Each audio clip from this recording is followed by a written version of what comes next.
In the rainforest, summer has arrived. The creeks are filled by the storm's heavy rains, the gardens are green, and everything just feels so magical. There is something so simple and yet so complex about living in one place and watching the seasons change around you. I stopped at the light things moving slow.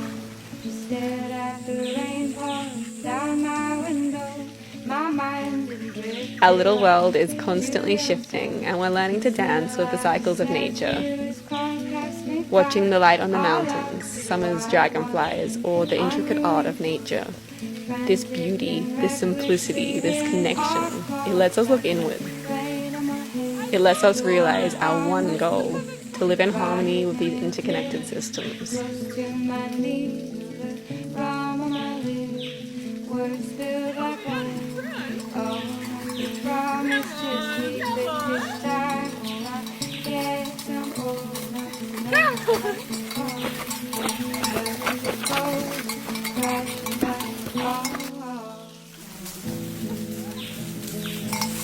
Each day we move the goats to a new paddock. This repetition lets us see the subtle seasonal changes so clearly. As the seasons shift, so do our routine. In summer, the goats love the fresh grass near the edge of the lake where the dragonflies dance.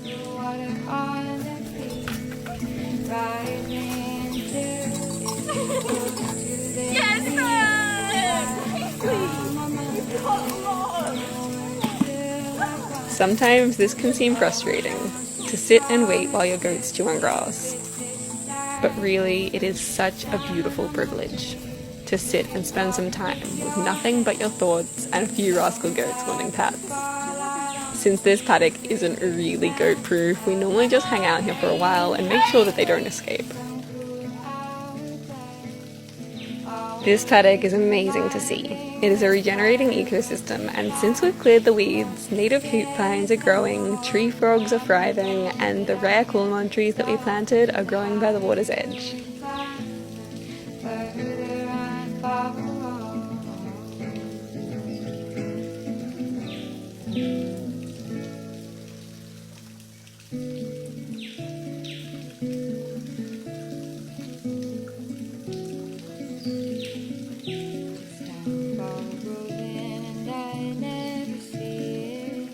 We have learned to cherish this time, to appreciate the beauty of the summer heat and the blooming lilies, to notice the blue figs scattered across the rainforest floor, and to spread these seeds through the forest.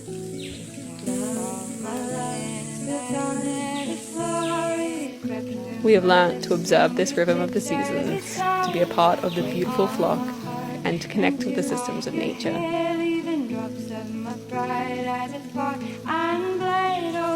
Summer always makes me want to explore. The intensity of the season, the flowing waterfalls, the hot days, and the beautiful nature. Hiking alone in this rainforest is a balance. Sometimes it can be scary. There is no mobile reception or roads, and there are a heap of very venomous snakes around.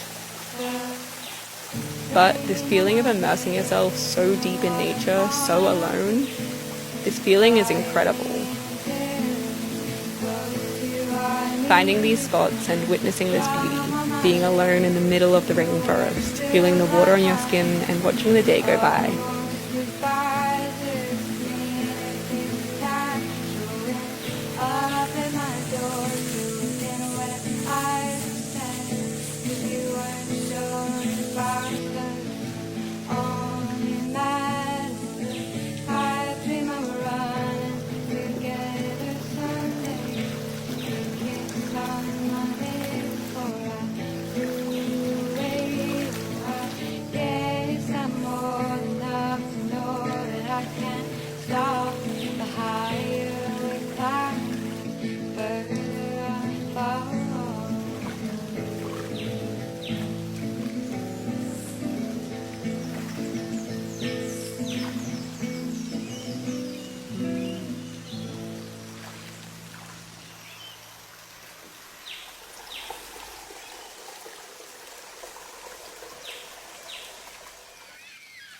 With the seasons changing, the black cockatoos have arrived.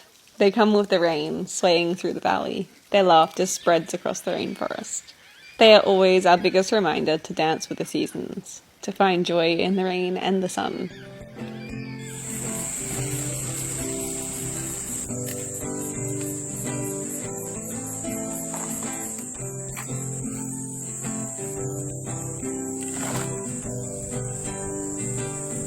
I remember our first play and the loft we climbed the bed. I remember the look on your face when we were off and what you said. We used to have a TV. We planted these bananas and they're going so well now. They are all of a sudden really flourishing. So a neighbour gave us some more and we're going to plant them today. There have been a few huge thunderstorms recently, so the soil is wet and perfect for planting. We always try to balance our routines, to be able to pause, listening and observing the seasons and working to the rhythm of nature. For us, this means a hot afternoon planting in the moist soil. The bananas are happy and ready for the next thunderstorm. That you couldn't leave behind, tracing our hands. Should I plant one in the hole? While we I drank love that! and drank This is the our perfect wine. spot for that. Sunlight was spilling through the window and like dust. It covered the wall as it grew. Shapes and shadows on our eyes. I remember the pain of the dark. Figuring you out. I keep an eye on the clock and the other on your mouth. The other on your mouth. Can eat all the worms with you. We have this massive hole here and I think it's the perfect spot to plant a banana, so we stop pulling in it as we walk through the garden. And fruit. This is creepy. Green, and how the rain pours in July. We stay tangled in the ocean. Oh, there's a big spider! No one Oh loves god! you like a Gemini. I remember the sky Just don't eat zucchini! where I burned my ankle so bad. It was changing colors for the duration of one of the best adventures we had.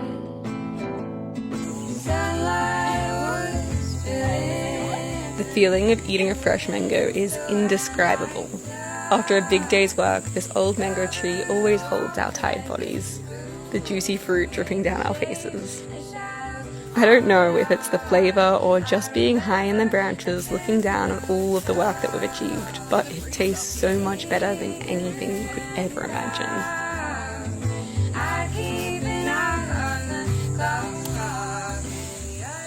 We grew this zucchini, which I'm really proud of because zucchinis are super hard to grow in this climate. And as you can see, they get powdery mildew always. And this is like probably my 7th zucchini that I've got off it, and it does look like it's probably going to die soon.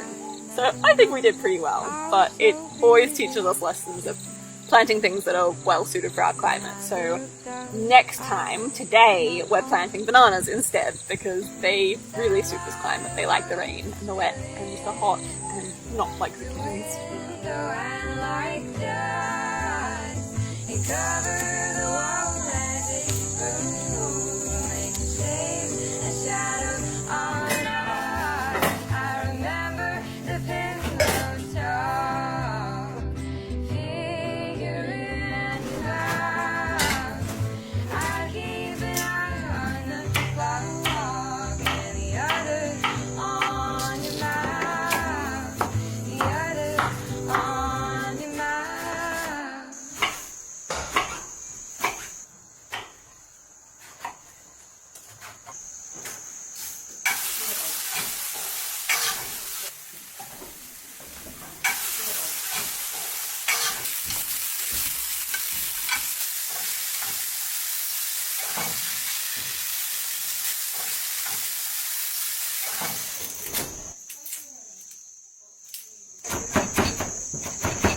Wait. Oh, that was from the gun. Oh, and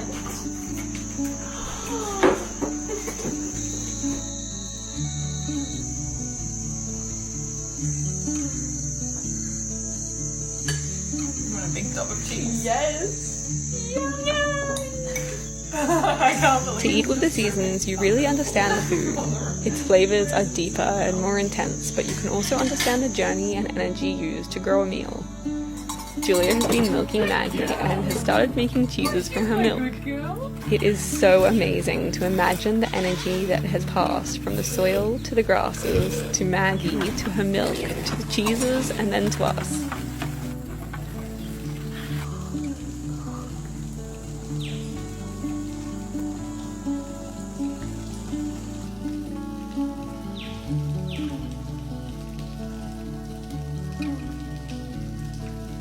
We've been working on fixing up the old shed with our brother and uncle. Our mum and dad built this place years ago, and the roof was originally second-hand. Then it was used to build our childhood home, and then it was used as the roof to this place. Reusing resources and saving junk from landfill is incredible, but this many years on, there's almost more holes than there is roof. So we're replacing this sheet and then thinking about slowly replacing it all. I'm adding an isolation coat to this painting. I made it a couple of weeks ago now, and I've kind of slowly fallen in love with it. And this is my favourite final step of a painting, where you kind of just brush over all the intricate details and notice them all. Open up the window. I want you to come down low. And with my breath I make canvas of glass. And It's funny, you have to be kind of fast and slow while doing this, like you can't linger too much on one spot. And I think that's kind of like painting too. I actually made this big painting, I think only in a day or two, and it's one of my favourites because I rushed so much and I kept fluid and free. And so I'm cleaning up because I'm going to take it down and make another big painting that size. I think it's almost 2 meters one way and 1 meter the other way. Clover? Don't rush. Oh no. Oh no. You're gonna get hands all over my painting. What are you doing?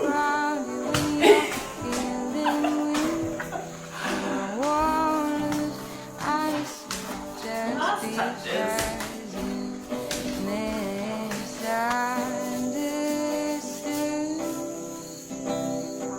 But I'm gonna make another really big one, kind of part of a series. So I'm feeling really excited about that. just so you can believe in something good. Swinging though you all that's left, like a trumpet's last big breath, before it ends on a shaky note. Sorry excuse for an old. Thank you so much for watching. The music in this video is by Melissa Lingo, and you can find her links in our description.